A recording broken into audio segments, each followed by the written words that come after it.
Good morning, everybody. This is Angela Coulter and Sarah Sieg Avagnoni. bringing you this week's Ascended World live stream slash podcast. So, Sarah and I had a great conversation on Friday, which was, 3 decades ago now, Right, right. as always. And we were talking about, like, what is the thing? Well, how did we get into that? What was the conversation about? Like, be feeling Oh, stuck on, like, well, this stuff. it was talking about dependency on things, whether it's medicine, supplements, vitamins, Oh, right. and Money.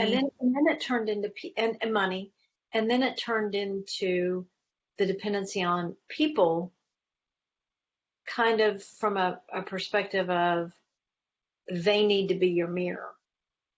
They need to be there to propel you in directions to shift or change your energy, or and then we started seeing that as that's the basis of the 3D, Right. is Right. that dependence on each other. Well, and part of the reason for the creation of the 3D, right, or even just the dual universe, the dual verse, Right. Right. was to create that reflection of ourselves, of facets of ourselves back to ourselves, right? So as the divine. So I mean, which is the basic when we start talking about this and the foundation of understanding is having to do with all this with the Trinity and whatever.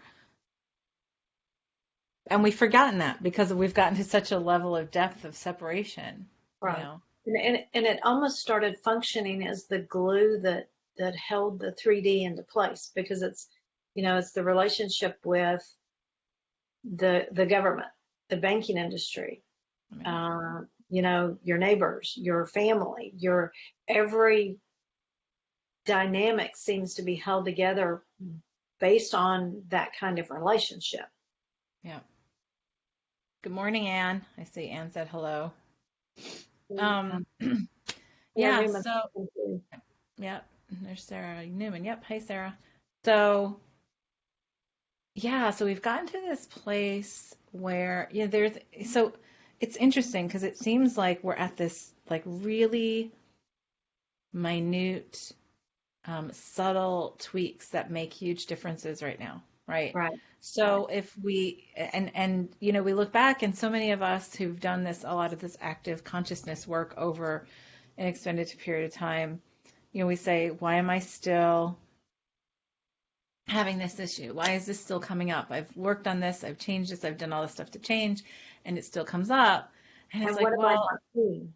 what am I not seeing, right? And so the thing is, and so then many people say, well, that didn't work, or it's not effective, or whatever. But the reality is, as I've seen it, as I can see it, it's sort of like how, like if you go into a room and you're looking for something, right? Say you're looking for your keys, right? Hmm. And there is crap all over the counter, all over the table, that there is stuff like piled up in cabinets and drawers and blah, whatever. I'm just thinking to say a kitchen because a lot of people like drop their keys in the kitchen or whatever, right? Right. And so, like, the keys are there on the counter, right? But if they're covered in all this other stuff, you're never going to find them. Right. Or you're going to spend like 3 hours looking for them and putting all this energy to looking for them because there's all this stuff in the way. And if you don't get that stuff out of the way, you could look underneath 50 things and then you keep on moving stuff and then the keys move underneath them and then you don't see them, right?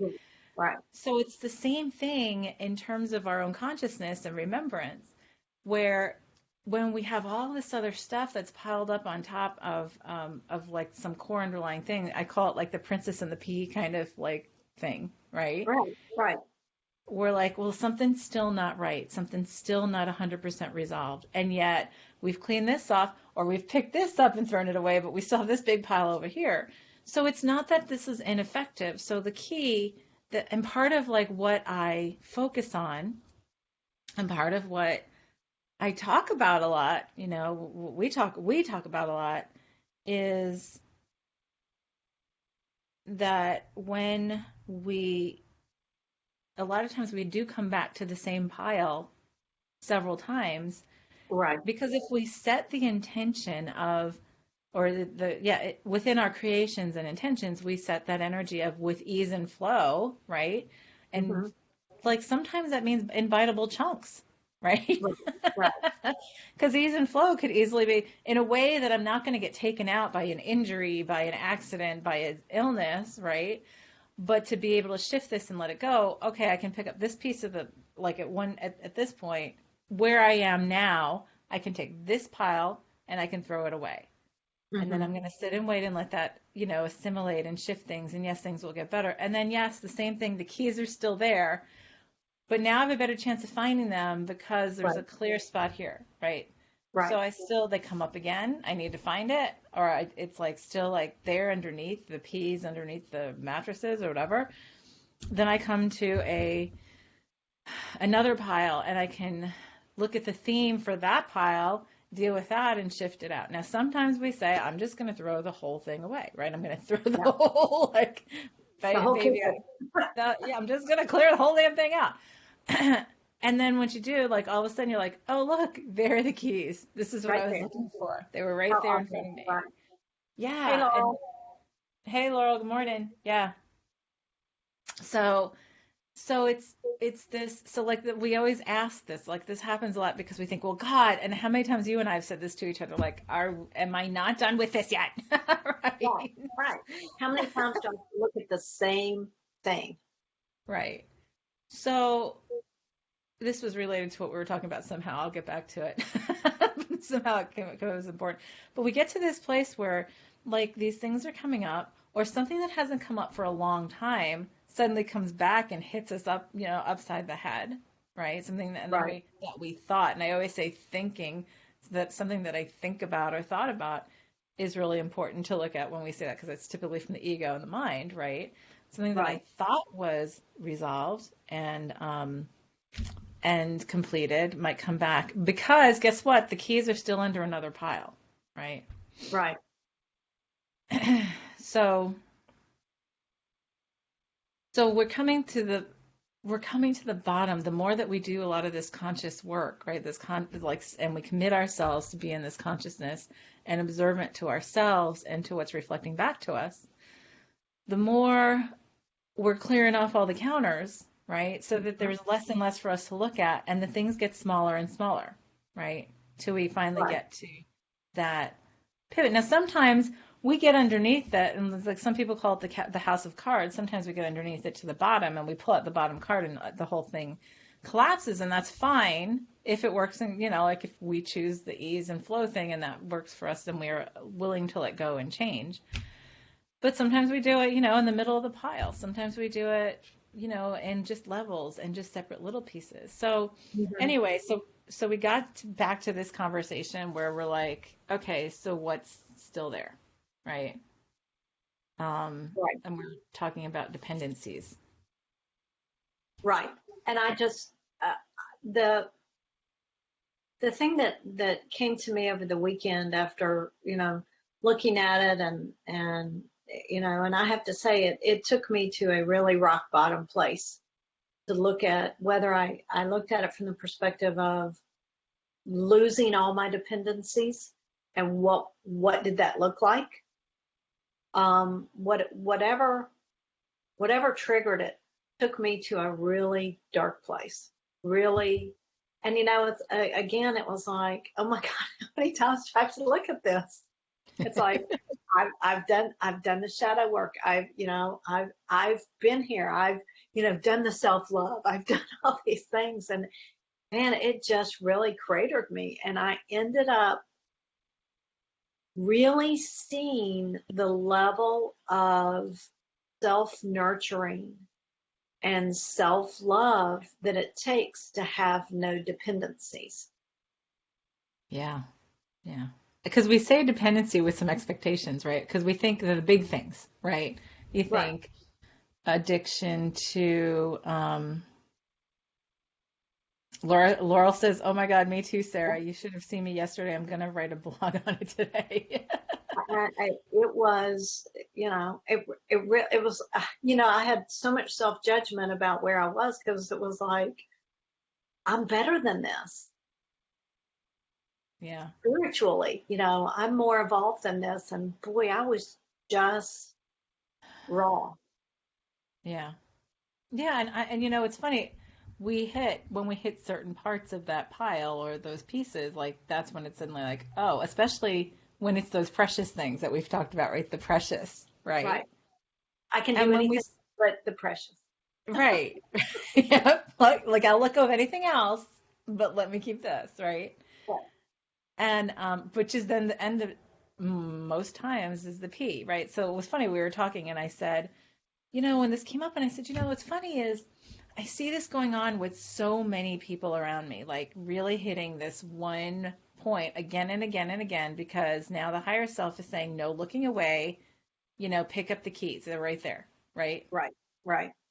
And it's like no looking away, get rid of all this other stuff covering it.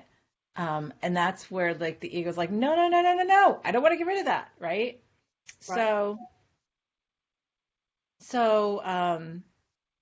yeah, I remember I said, and I was like, and I'm looking through people going through this in massive, like huge things like money and relationships and all kinds of stuff. And Yeah. I'm like, and I really don't see where it is for me. And it's obviously got to be someplace for me because otherwise it wouldn't be reflecting back to me in so many different ways, right? Right. Remember? And then I said, well, and what is it? What if it's my clients, like, and my students, like my dependency on, like, and it's like, and that's when we got to the people dependency period, right? Right.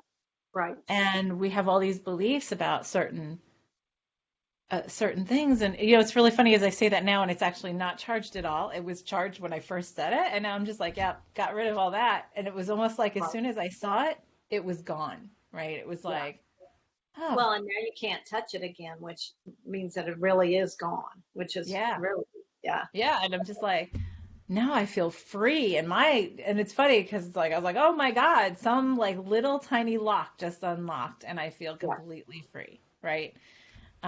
Free to be me. Yeah. And okay. Laurel says, I'm done. I was going through decades of receipts and it was triggering everything I'd done for others, not done for myself. Drop the ball on blah, blah, blah, and on and on. Yep. Yep. I totally So get that. And so for us, like, yeah, and that's the whole thing is you and I, it's like the same little crumb. It's sometimes that like pulls a certain raw thing out, right? Or Right. sometimes it just frees us, but it's the same thing because it does free you. It's just a matter of where we're attached to it, right? Right. So, Well, I kept, in my ISIS Oracle deck, I always, not always, a good portion of the time I draw a card to help me see things in a way that I'm too close to, so I can't see it. And I kept drawing the mother of life. And I mean, I was like, I just don't get this card. And I mean, I drew it like 3 times over, you know, like a week and a half. And I was like, I don't get it. And so I would read it, and it was about the self nurturing and about that that that level of nurturing for yourself.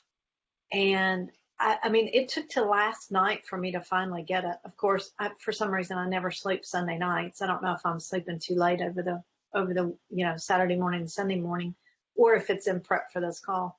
But I finally got it last night, and I really, you know, I don't trust myself up to this point, and it's like, how am I supposed to nurture myself if I don't even trust myself? And I trust others more than myself. That was a big one. yeah. So this morning I drew a different one. So I guess I got to the bottom of that one. Yeah, it was interesting because so on that, I had a conversation yesterday with someone we both know who just went to India, on a journey there. Um, And we were having conversations, and she and I have been talking about, doing a retreat together and, all this kind of stuff. Anyway, she saw the Dalai Lama when she was there. And she said, it was funny, he was talking about um, how we talk, like everybody's so concerned with the self, everybody's so concerned with themselves, blah, blah, blah, blah. And, and I know the Dalai Lama talks a lot about service, right? Service to others, service to mankind, and all that Right. kind of stuff. And she's like, and he's talking about like what really allows our happiness is how we, um, how we, how we embody service or something like that, right? And I said, okay, so it is true. Like, so I said, but here's the thing. This is all the piles on the table, right? Right. It is true to some degree. I said, this is how I see it. My perspective is this, because we were talking about it. And I said, my perspective is it is true to some degree. Right. However, we cannot, I said, there's a very huge difference that many do not distinguish between self-service in an egoic way to Right. self-service in a higher consciousness way, right? Right. So, Absolutely. and that's one big distinction that many don't really understand how to make, because there are a lot of fine lines with this. I agree, because we're still learning. Like, we're not learning, we're still remembering this, right? Right. Right. So it's like, so it's like, I said, yeah, because here's the thing. Self-service in an egoic way is I take care of me to the exclusion or detriment to other people, Right. right? Right. Self-service and unconditional love and higher consciousness, and I take care of me and nurture me, and with that overflowing, love, then it's not then, and I am of service to everyone because I am this overflowing, love seed, whatever you want to call it. I don't know. It's that put the oxygen mask on yourself first. And I've always been about self-sacrifice, and I've always been about I'm last. I've, I am now dining at the banquet of those consequences. Is I feel bankrupt in so many ways. Yeah. Laurel said service versus servitude. She asked the question, which is actually, that's a good way to put it. Yeah. That's excellent. That is an excellent way of putting it, because it is very much like put it this way. So we hit on that Friday, right? So I had a whole thing that I was focusing on. We had our pre-test for our secondary black belt and kung fu, whatever. So that was taking up all my focus Friday and Saturday, which is all about me, right? It's all about optimizing me and aligning me.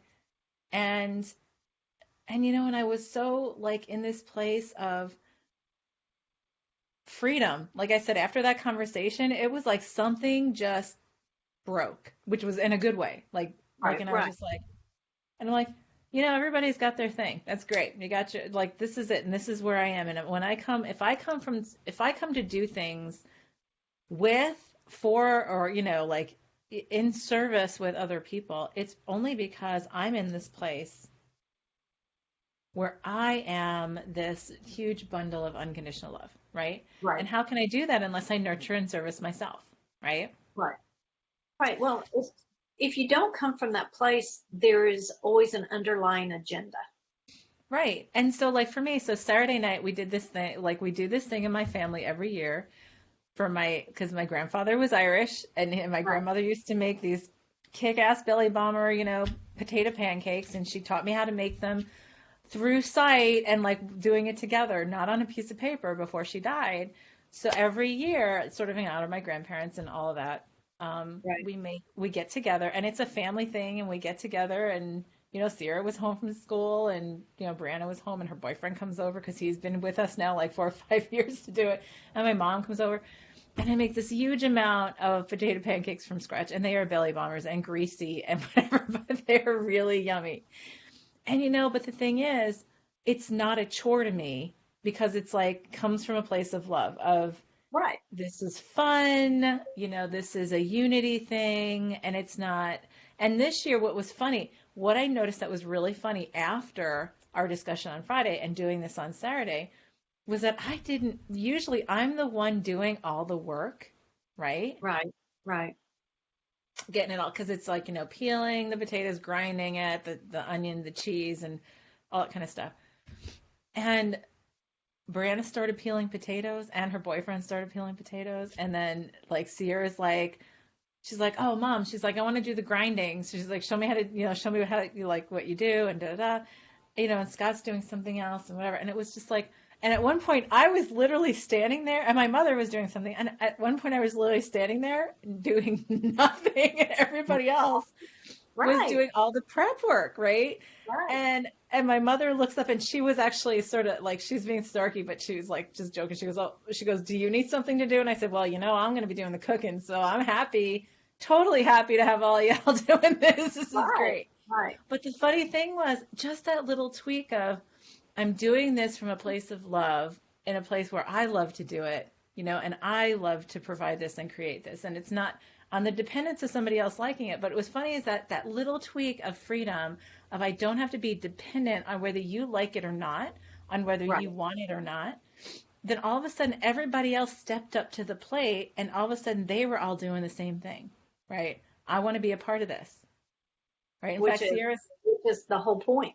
right. And then Sierra was like, Sierra, who out of both my kids, she cooks less, like Right. less than her sister. She bakes, she doesn't cook. So she's like, well, I wanna cook some too.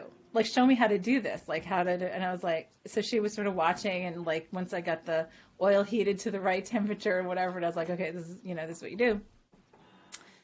But that to me is more unity and unified, and there we are, equal at the table in love and togetherness. That's a completely different energy. And I thought about that as I sat down going, wow, this is totally related somehow.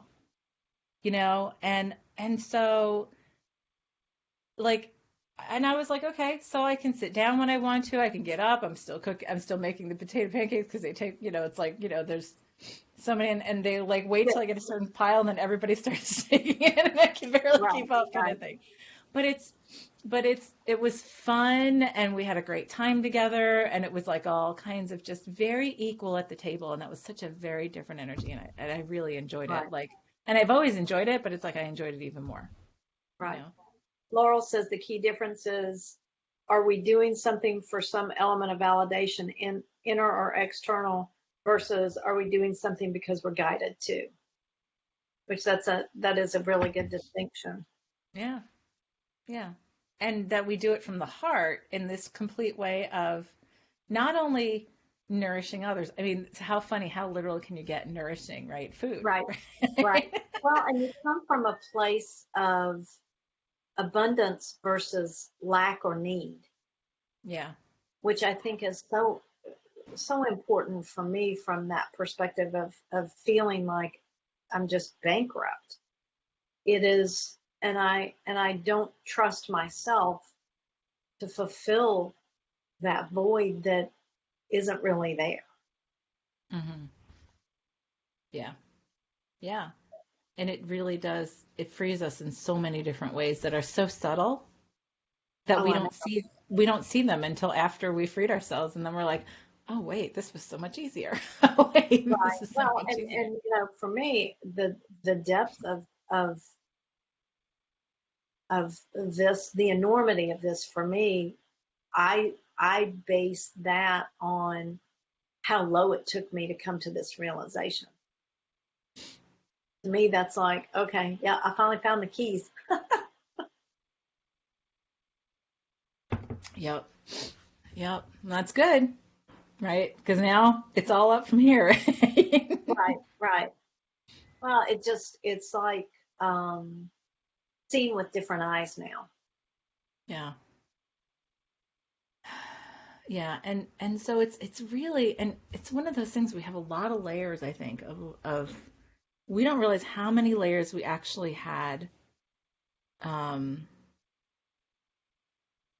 I'm just looking at Laurel's comment. She says, I Yeah. found clarity and inner peace in just staying focused on, am I following guidance or is it something else? Then I don't get caught up in labels and any possible limitations. Oh, I have to expand that. Yes, on the bank. I can't see the rest of that comment. Says yes, I'm bankrupt. I think that's the Yeah, end. bankrupt. Okay. Oh, I thought there was more. Okay. So it's like the whole shadow work thing. Like we talk about the shadow work, right?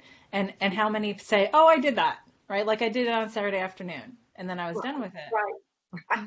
But it, it's such an incorporated part of us that we don't even see some of that, right? And it's part of our whole. And again, it goes back to all this understanding of embracing our whole and not just the light, right? Right. Embracing, because that's where we have our facets and our depths and whatever. And by the way, how do we resolve and complete everything so that we can shift into a completely different place if we won't allow ourselves to look at it all and see Exactly. it? It's like, oh, I'm going to take these pieces with me, but I'm not even going to acknowledge these pieces. How do you Right. shift as a whole? You can't. That's the Right. whole thing. And so it's all these different layers of validation, which like what you had texted me, right? Like last Mhm. week about, well, like I realize this and I realize this and I realize that, I'm depending on this and that I'm valuing myself based on this and I'm giving it all away to this. And it's like, but it's like we gotta, that's part of that continuing focus on allowing ourselves to throw away the piles, right? Right. And Right. sometimes we do take our arm and just wipe the whole damn thing off and throw it all in the garbage. And that's okay. It's great. Sometimes that's great. But the habits are so deeply ingrained, right? Right. That Well, we are blind to them often. and you all, I know that for myself, I feel like some of those habits keep me aligned in this 3D world. And it's like I get like, oh well, I can get rid of all these, but not these Yeah. because I don't know what happens if I get rid of these. Right. So what if we let go of I am a healer? What if we let go of that? Right. What if we let go of, the things that we hold dearest to ourselves, that we truly enjoy? And it's not that we hold dearest, but also that we like then we create a little identity because the ego says, "Oh, well that makes us feel good, so of course we can add that to our identity," right? Right. And then we hide it from ourselves, right? And we say things like, "Oh, well I wouldn't know how to do anything but be this. I don't know how to do anything but do this," right? Right. Right. And because that's just, like, and then we don't realize the egoic that becomes, right? Right. Right. It's like, so, so it's just it's just such a thing of like and it's really interesting. I say to people all the time, like whenever we have resistance to something, right? That's our biggest message to look at something, right? Right. That we're not comfortable looking at. Right. Because if you just make a decision, like Laurel says, and I talk about this all the time, is if we make a decision and just say, guidance is to do this, right? And to do Right. this, and it's funny because I don't even, it's almost like as we learn to live from the eyes of the heart more, right? Mm-hmm. We don't even need that anymore because that's really our existence is just that guidance, Right. right? Right. And it goes beyond like I see all this stuff and everybody's still focusing on the third eye and all this kind of stuff. And I'm like, but where's the third eye? The third eye is still in the Mind. mind, Right. right? Exactly. And the fourth eye is in the heart, which is really superseding, everything because that's where our true guidance and understanding of the bigger picture comes from. So it's a very Which, different one. which What was that? reminds me, remember when I texted you and I said that I was being very judgmental Hmm. and it auto corrected to judge mental, the Yes, word. And I was like, judgmental. Yes. wow, how, how hitting you right between the eyes, literally. I was like, nope. Sometimes that autocorrect is a great thing because it shows us Yeah, certain really, stuff. literal So text messages, text guidance. yeah, yeah. So I think what we're pushing, not what we're being pushed to do, what we are pushing ourselves to do right now is Right. really, if we commit ourselves, if we're committed to getting to that place, to living from that fourth eye, however you want to put it, right? Living from the eyes of the heart, living from our higher consciousness, and we say that that's really what our commitment is. If we really are committed to it, it is to let go of all of these hidden nooks and crannies and P's and keys and whatever you want to call it Right. that cause us to still, and that's what still anchors us in here to the old dimensions. Right. And it's we don't feel it's natural for us to let go of these because we don't know what to transfer that dependency to. Right, because we think we have to. We think we have to Right. swap one thing out for another, you Right. know? Because, it felt so, I don't want to say anchoring, but it felt so nurturing to transfer that to internal and to know that I nourish myself and I trust myself for that nourishment. Well, that was big. Yeah. That was big. Yep. The also funny enough is, oh, I didn't text you this, but the whole like scabbing thing, from my rash the other week, that I had that big scab on my palm. The Right. entire scab fell off like an hour after we had that conversation. And there's all new baby skin now underneath on my palms, which I thought, well, that's so very apropos, right? It's so very appropriate because it's really, Right. it's freeing ourselves from the scabs of all the stuff that we still feel like, and why we're such, it's amazing to me because part of this separation-based reality is how much we forget that we create every moment, right? Because we drag along everything that happened 5 minutes ago, 10 minutes ago, 24 hours ago, 2 weeks ago, 2 years ago, 2 decades ago, you name it, right? 2 lifetimes ago, right? Right. How many things that we drag along because we forget that there is no dragging along, there's only now. Right. It's those dependencies Yeah. that we're pulling forward. Right, and we've created that as part of our identity, which Right. goes to talk about a lot of stuff that's going on now that I see out there. Like a lot of people keep on posting that meme about before you heal. Somebody asked them if they're ready to let go of what it is they want to heal, right? Right. Which I'm like, well, it's not. And again, I would say, well, yeah, except we don't heal anybody because that's the reason. If they're not ready, because everybody heals themselves, and if you're working with somebody to help them do that, that is a good question to ask is, are you willing, because I've asked it, are you really willing to let go of what could be an ingrained part of your identity Absolutely. so that you can get past this? Well, And, and a lot of times people aren't. right.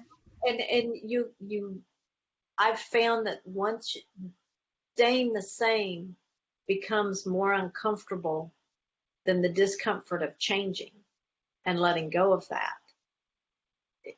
You have to get to that tipping point before you let go. Especially sometimes the more ingrained of a habit it is, Right. Right. Right. right? Which is And if where you and if sort of got to, I think, last week.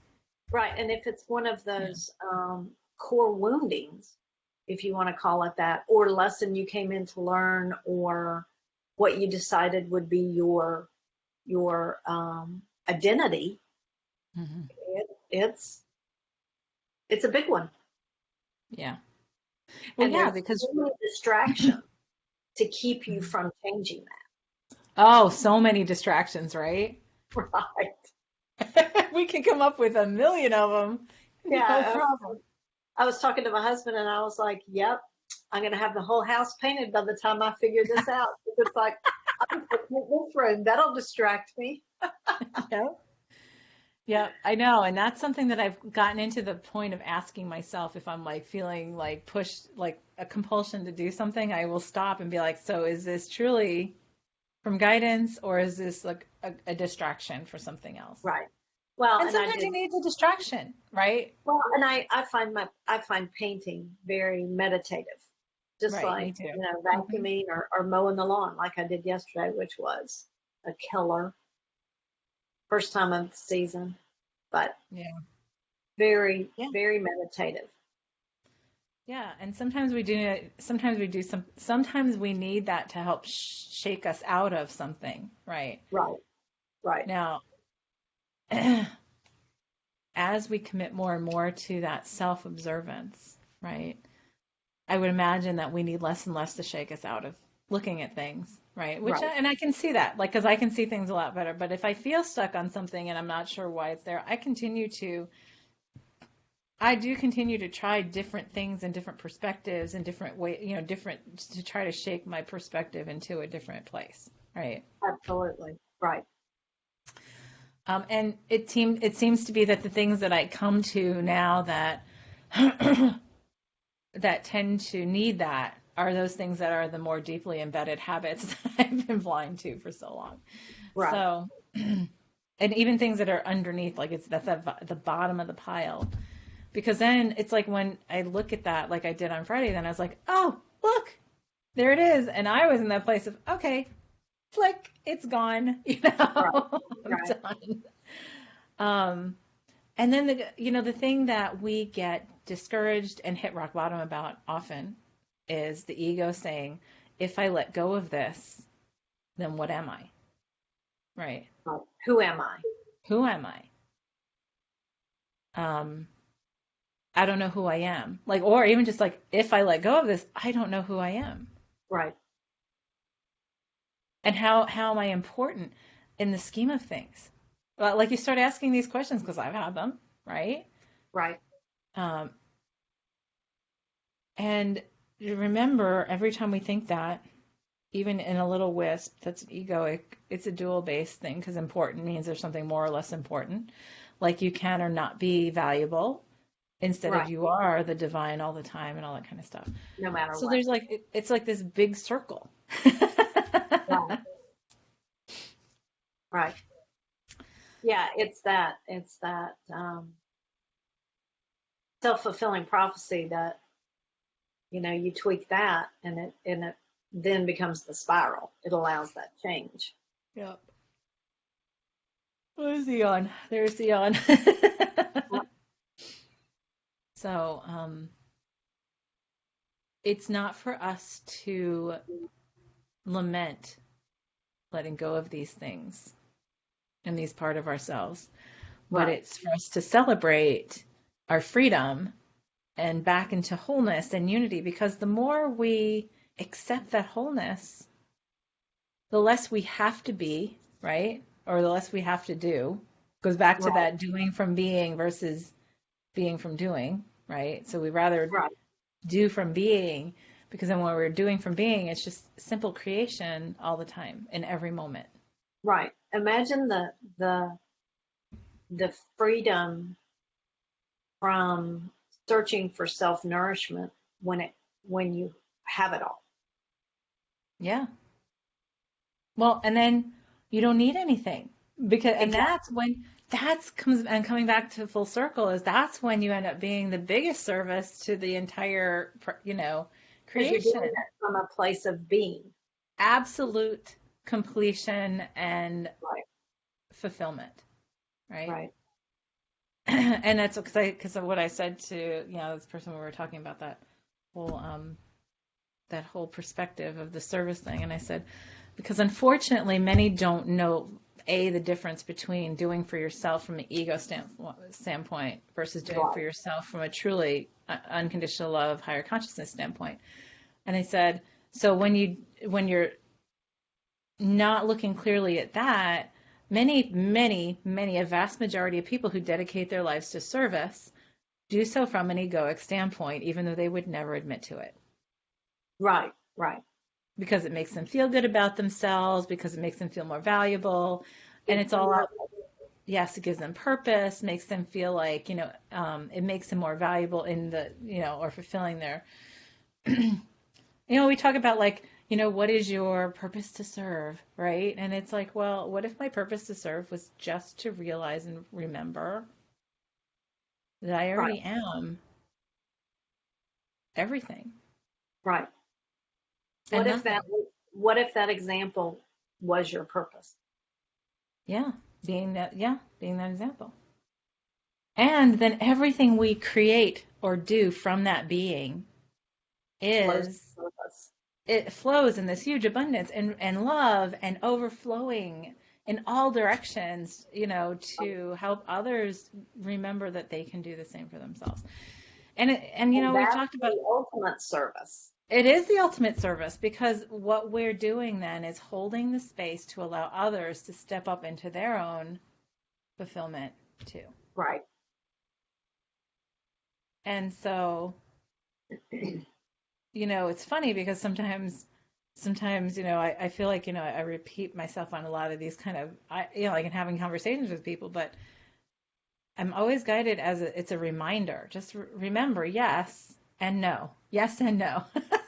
Right, right, Um, so, like when we say I'm a leader in this, well, that's an identity, right? right.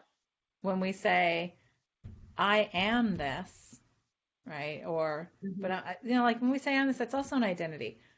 But when we say, you know, I'm all of this Right. and I'm none of it, and I'm not attached to any of it. I am the leader and the follower. I'm the teacher and the student. I'm the um, I'm the good, I'm the bad, I'm the light and the dark, Right. right? Then you're not attached to anything. That's where that attachment goes away and you're free. And sometimes that's where you then finally see the keys because you're free. The keys on the counter because suddenly there's nothing, like there's nothing that would inhibit you from seeing them anymore because say like the piles all became part of the counter and you can see it Right. all together. Right. Right. So so maybe that's what we focus on today is that allowance. What was the words for that anyway? What were the words for that?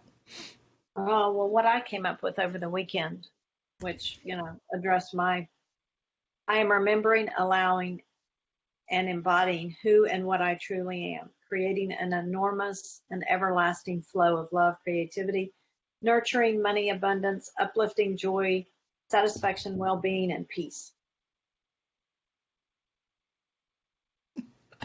In a tight little bow. Right, right now. Yeah. But the basis was remembering who I am. Yeah.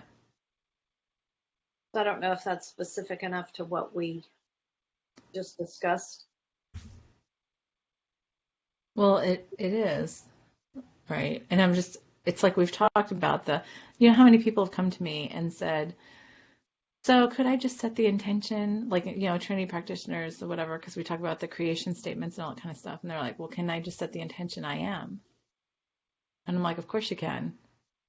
That's throwing the entire kitchen out at Right, once, which is right, okay, but realize it's probably going to take a while to really like get to that, which of course we can do that, right? right, right, To hold ourselves at that vibration where that's, what we're living, what we're embodying 100%. right.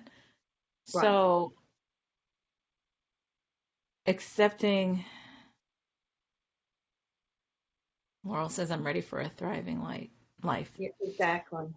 Yeah. And that comes And from this, self-nourishment. yeah. And I think about that though, and just be knowing Laurel personally, who is the one commenting here for anybody who's listening. Uh, Also, you are already your realization. You are already your whole. You are Right. already all of it. And like, okay, so look at the beautiful facets of light and dark that you have embodied, right? Mm-hmm. And see how it allows you to flow into the whole symphony of what you are as part of the symphony of what the multiverse is, right? Right. Right.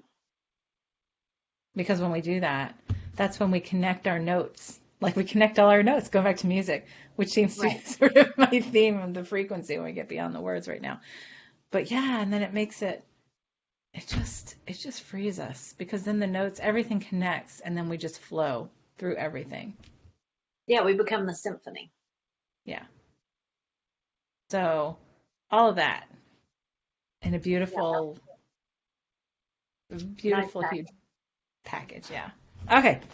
Let's go. Let's go do that.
Great. Oh. I I got could. lost out there. Yeah, I kept on every time it was like funny because every time I'd feel like I was at this endpoint, it would then explode into another layer, and I was just like, oh no. And then finally I was like, yeah, I better come back because otherwise I just won't ever do it. Yeah, that was. Oh, very nice. Very nice. Oh, something I heard when I was out there was that this is truly being authentic. Oh, nice. Yeah, yeah, I can see that.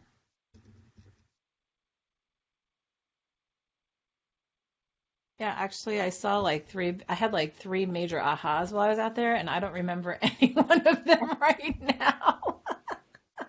It's like, oh, right. Oh, right. Yeah.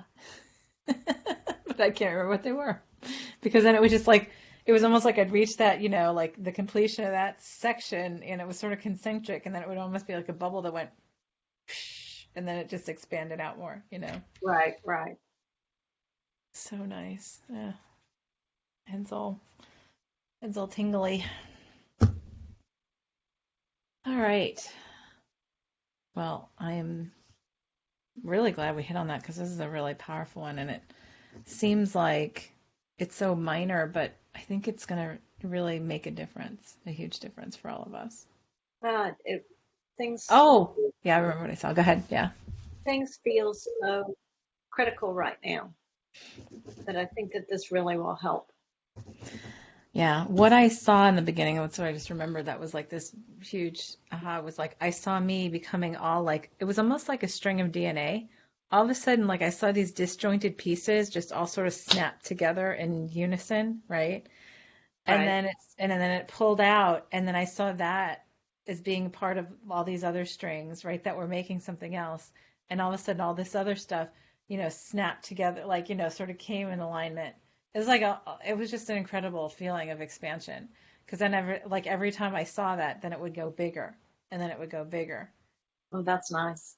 Yeah, so that was really, and that's why we call this a collective share, because when we go out there in oneness, we're offering Right. it to all who are ready to shift that in Right. their own consciousness and coming back to us in unity. So Well, and awesome. all the people who joined in, it's nice to have the that collective too. Yes. Absolutely. So thank you for all who have joined us, live and not live, and we will see you next week. This is Angela Coulter, and Sarah Sieg Avignon. we'll see you next time on the Ascended World. Thank you.